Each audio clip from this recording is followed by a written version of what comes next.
malam tadi guys, jam 11 malam itu berangkat malam, dan setelah itu langsung di tempat pemandian air hangat di Bukit Kuyen di Solo namanya, atau juga sih karena pusing bangun tidur langsung mandi kan, dan langsung setelah itu ke hotel di Danau Kembar gitu ya, jalan panjang.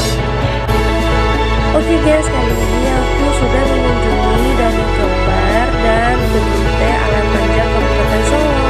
Terima kasih telah menonton video ini sampai selesai, dan jangan lupa like, comment, share, dan subscribe ya guys, serta aktifkan lonceng notifikasinya biar kalian tidak ketinggalan video selanjutnya. Sekian dulu video pada hari ini. Kalau ada kesalahan mohon dimaafkan ya guys. Setiap manusia pasti memiliki kesalahan dan kekhilafan.